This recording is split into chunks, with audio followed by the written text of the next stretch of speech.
Assalamualaikum warahmatullahi wabarakatuh, sahabat Alkisah yang dirahmati Allah. Pada video ini akan menceritakan tentang benarkah Ratu Balqis yang keturunan jin dan manusia. Kisah ini ternyata banyak versi, dan inilah kisahnya. Saba adalah negeri tua yang terletak di Yaman Selatan, dan berdasarkan penelitian terhadap reruntuhan kerajaan tersebut terungkap bahwa seorang ratu pernah berkuasa di kawasan tersebut antara tahun-tahun 1000 sampai 950 SM dan dia melakukan perjalanan ke utara, ke Yerusalem yang menjadi pusat kekuasaan Nabi Sulaiman. Cerita tentang Ratu Saba, yang terkenal dipanggil Ratu Balqis diabadikan dalam Al-Quran di dalam surat An-Naml.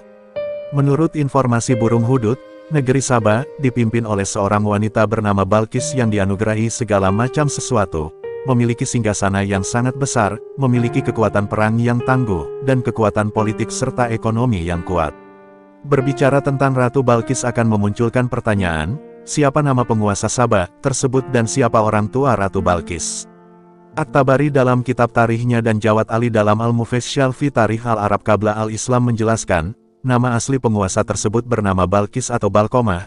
Para ahli nasab dan sejarah menyebutkan, Balqis binti Ilisyarah, atau Balqomah binti Ilyasrah, atau Balqis binti Zisyarah bin Zijaden bin Ailysyarah, bin Haris, bin Qais, bin Saifi, bin Saba, bin Yasjub, bin Yarub bin Kahtan. Konon ibunya berasal dari bangsa jin, bernama Raihanah binti Sakan dan ada yang mengatakan Balamah binti Syaisan. As-Suyuti dalam Jami'us Sagir meriwayatkan sabda Nabi dari Abu Hurairah. Salah satu dari kedua orang tua Balqis adalah bangsa jin. Pertemuan dan pernikahan ayah dan ibu Balqis dikisahkan oleh Al-Munawi dalam Faidul Al-Qadir sebagai berikut. Ayah Balqis adalah Raja Yaman yang memiliki kegemaran berburu. Pada saat itu ia merasa haus, lalu dibukakanlah tenda untuknya dan dari dalam datanglah seorang kakek. Raja minta disediakan minuman. Lalu kakek itu memanggil seorang wanita yang ia perintah untuk menghantarkan minuman. Wanita itu kemudian keluar, dan ternyata sangatlah cantik bagaikan matahari dan di tangannya memegang cangkir dari batu yakut. Raja tertarik pada wanita itu kemudian meminang pada ayahnya, dan disebutkan bahwa ayahnya berasal dari bangsa jin. Ayah itu kemudian menikahkan putrinya dengan raja, tetapi dengan syarat, jika raja menanyakan sesuatu yang dilakukan istrinya, maka pertanyaan itu menjadi talaknya. Dari pernikahan itu mereka dikaruniai seorang anak laki-laki, di mana sebelumnya raja belum pernah memiliki anak laki-laki. Tanpa sepengetahuan raja, anak itu dibunuh oleh ibunya sendiri. Kejadian tersebut membuat raja sedih, namun tidak berani bertanya, meminta penjelasan kepada istrinya. Di waktu berikutnya, sang istri melahirkan lagi seorang anak perempuan yang diberi nama Balqis. Ia tampak senang, tetapi sang raja justru tampak gelisah. Raja kemudian tidak tahan untuk menanyakan semua yang sudah dilakukan istrinya. Istri raja kemudian berkata, "Inikah balasan darimu? Aku membunuh anak laki-lakimu itu karenamu. Sesungguhnya ayahku telah mencuri berita dari langit, dia mendengar malaikat mengatakan, jika anak itu sudah besar, dia akan membunuhmu. Ayahku juga mencuri berita langit tentang anak perempuan ini, dan mendengar para malaikat banyak yang memujinya, dan banyak yang menggambarkan kerajaannya. Ini adalah perpisahan antara diriku dan dirimu." Setelah itu istri raja tidak pernah terlihat lagi. Al-Qurtubi dalam tafsirnya Al-Jami' li Ahkam Al-Quran menceritakan, ayah Balqis adalah salah satu wazir, menteri, Raja A'ad. Raja memiliki kebiasaan memaksa istri-istri rakyatnya, sedangkan wazir tersebut adalah laki-laki yang sangat pencemburu, sehingga dia memilih untuk tidak menikah. Suatu hari di tengah perjalanan dia bertemu dengan seorang pria yang tidak dikenal, lalu ditanya, "Apakah engkau memiliki istri?" "Aku tidak akan menikah selamanya, karena raja di negeri kami suka memaksa istri rakyatnya," jawab wazir.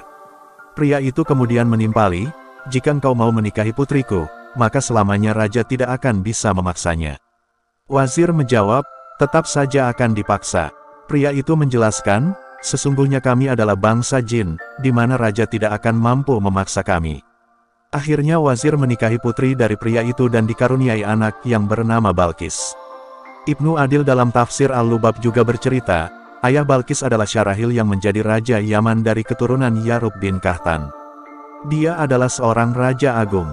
Suatu ketika dia berkata pada raja-raja sekitar, "Tidak ada satupun dari kalian yang kafah sepadan dengan aku."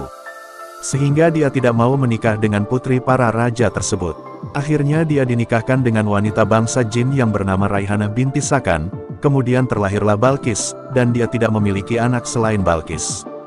Masih banyak lagi cerita yang dikisahkan dalam beragam versi, bertebaran dalam kitab-kitab, sehingga Al-Alusi dalam Ruhul Ma'ani menyimpulkan, hadis yang menceritakan salah satu orang tua Balkis adalah jin merupakan hadis dhaif lemah dan cerita seputar pernikahan mereka hanyalah legenda yang tidak terdapat dalam Al-Quran maupun hadis sahih.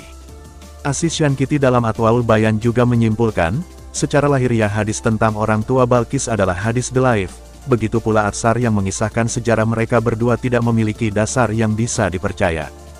Bahkan Al-Mawardi menentang pernikahan manusia dengan bangsa jin dan menilai sebagai sesuatu yang tidak rasional, karena mereka berasal dari jenis yang berbeda, sehingga memiliki tabiat yang berbeda pula. Manusia adalah jasmani, sedangkan jin adalah ruhani. Manusia berasal dari tanah kering seperti tembikar, Qs. Ar-Rahman 55:14 sedangkan jin tercipta dari nyala api, Qs. Ar-Rahman 55:15. Perbedaan tersebut tidak mungkin disatukan, dan tidak mungkin juga bisa menghasilkan seorang anak.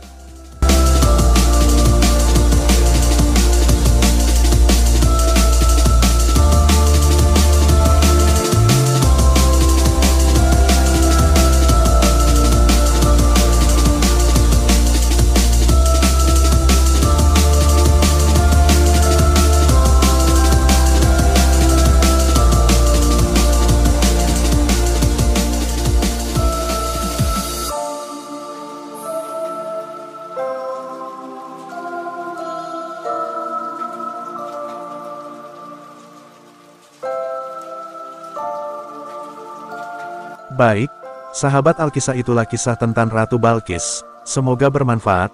Terima kasih sudah menonton. Jangan lupa untuk subscribe, like, komen, dan share tentunya. Syukron.